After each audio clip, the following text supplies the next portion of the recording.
opportunity. So every time you touch paper, it's an innovation opportunity for you to think about how do you make sure that you don't rely on cash on delivery, how do you actually rely more on digital and electronic payments in your ecosystems. Then how do you think about e-commerce and physical convergence? E-commerce will continue to drive a lot of activities across the world. And when we think about checkout, how do you make checkout automated? And see, these are really three principles across many payment trends that I think we will focus on today. Because nobody here today probably got excited or woke up in the morning to actually make a payment itself. And when we think about the speed of activation, this is going faster and faster. So many of you probably played Pokemon Go by now, but it's the fact that you're reaching 50 million users is increasingly fast. And so when we think about activating your business model, you need to start thinking about how do you actually want to make payments a key component so you can monetize much more quickly on all of the 19 ngày và applications fit that you 50 triệu do. người dùng. Because if you don't have a working payment ecosystem or working revenue collection method in your applications, Đó, nhưng mà you kiểu lúc will mà see nó an kiểu viral lên opportunity nó lost because people will come in quickly, but if you cannot capture and monetize on them equally quickly, it's a lost opportunity. So I want to talk about a couple of key trends to just inspire you about the future. We talked about Amazon just now and Facebook, but we also strongly believe that when you think about how do you interact with consumers, how do you use voice as an interface? And when you think about voice, it's actually a very interesting interface for payments because how do you communicate without disclosing your credit card details or disclosing your personal identifiable information and passwords in an untrusted environment like a merchant or in any other such scenarios. And so how do we create a pairing mechanism where we use your mobile device to connect to any device, maybe a robot, maybe a touchscreen display, maybe any smart speaker system, and actually use that as a payment vehicle. So we have done this together with SoftBank Robotics as well as Pizza Hut to bring those type of experiences.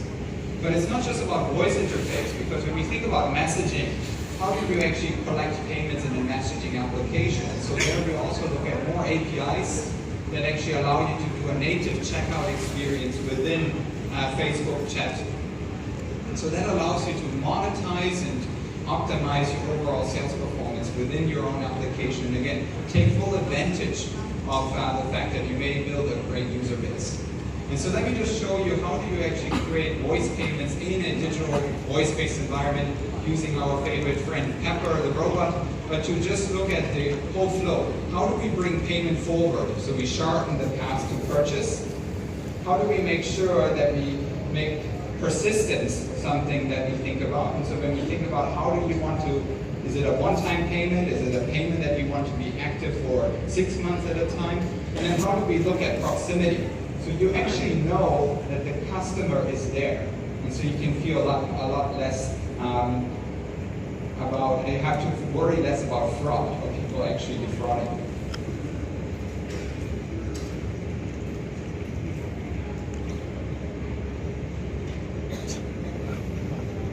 So here the user is actually simply talking to the robot, and you can see that you have a pairing mechanism. So there is the ability to use a digital wallet and connect to this robot, create a credential, and then all the actual voice facilitation is done by the robot itself.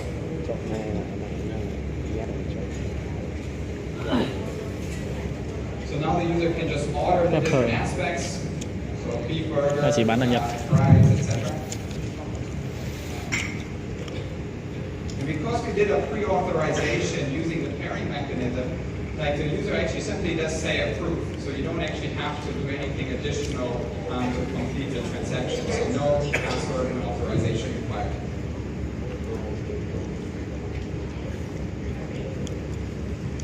We also know that upselling is actually something that we can do with voice. So when you think about voice interfaces, there's research from Berkeley that has actually shown that voice is far more persuasive than text. And so when you think about converting consumers to do actually something, definitely think about voice as a great aspect. And then you have a digital receipt that is directly shared back to the user via the mobile application that they can pair to you can do that both as a merchant or as a bank, so it's a very easy way of controlling payments in an increasingly connected world of ID. So now when we think about the Internet of Things, one of the predictions that we have is actually that the mobile phone probably will be less important going forward. So why? Well, we actually saw a period of time where all of the different activities collapsed into a single device. Now you take your pictures, you listen to your music, you call your numbers on a mobile device. But as there's an increasing amount of devices being connected to the Internet, the reliance of a single device like your mobile phone may be actually less important. Because you may have an Amazon Echo or Google Home at home, you have a connected car that is actually able to pay, you have the ability to maybe have smart glasses or wearable, like a Fitbit or Garmin device for your bike. So all of these devices will start taking over functionalities that actually maybe historically you had consolidated into mobile phone. So now we're moving away from consolidation back to the world of fragmentation. And with cloud services as well, you don't need as much storage as well. So you don't actually have the storage requirement that you traditionally had with a smartphone.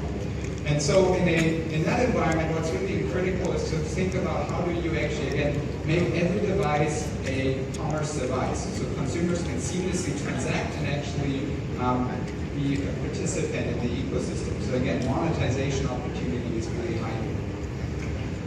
The other thing that we think about is a lot is around how people move away from this idea of having a billing or a capital expense world, right? And so instead of you actually having to go buy a laundry machine or a TV, why don't you actually just pay for it as you use it? So like one wash or 2 hours of air conditioning, 3 hours of TV watching. And so as consumers are increasingly becoming comfortable with sharing economy and the ability to actually consume based on their actual needs and without necessarily wanting to put on capital, how do we create software that you can deploy on every single chip around us, including as a low level as a power plug? And so here we actually, again, think about the interface changes, the fact that every device will be able to do commerce, and then the third fact that is basically every device will be able to receive value. And I think that's really kind of how you think about effectively building commerce ecosystems that, again, help you to monetize beyond traditional advertising as well. And then last but not least, we all feel this intermediation. So we saw a little bit of augmented reality and other aspects. So one of the things that we see merchants increasingly being interested in is actually leveraging augmented reality to supplement data. And I think when we really think about platforms, social aggregators, etc., they're being a big threat to the direct path to consumers to many merchants today. Just like how payment platforms could be a big threat to banks. And so what are these people doing in terms of technologies? And the one thing that they really are doing is essentially leveraging the depth of knowledge about the products that they have to bring them into augmented reality. So imagine you're shopping for furniture.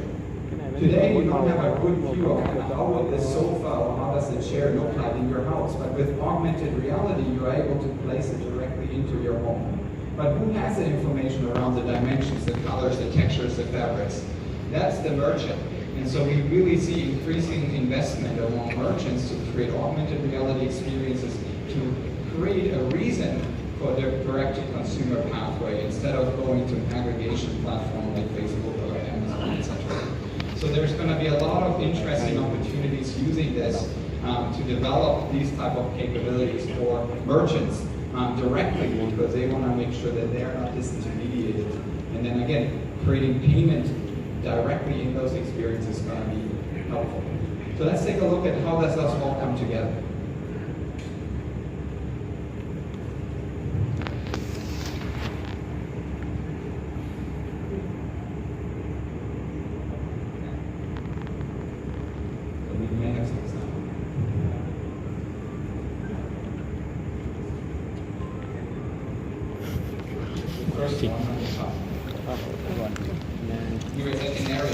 Cái này chia xuống. This is with voiceover.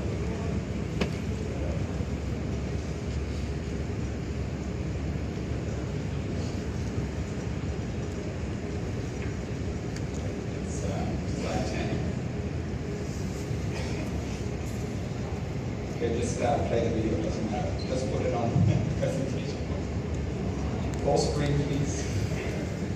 Yeah, full screen, yes. We're a good tech challenge at a tech conference, so sorry for that. I don't need sound, just put it on the screen, please.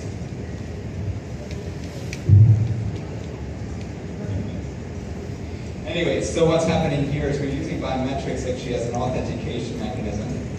And so she is actually able to not use passwords, but use her face as authentication. So that's actually very powerful. So we introduced facial recognition and facial authorization for financial tools about 2 years ago. And I think we see now with devices increasing using facial recognition. When we look at the car, one of the things that we really found powerful is how do we combine access control and payments. Right, so in this case, unlocking of a rental car using a wearable device, that could be done by a Bluetooth low energy or by a broker, and then you can actually say, how do you make both the payment token and the access token interoperable? So she's able to both rent the car and pay for the car at the same time and confound the experience. We have the ability to discover devices. So when you go into an untrusted environment, how do you actually discover your phone? Load your card credentials instantly so you can monetize all of the different activities. In this case, now she's going into the store. This is the Amazon Go experience. So we actually have an Amazon Go experience. Our key experience is open platform. So you can pay with any card, any payment network that you want to. And so she's able to just walk in and walk out without any solution.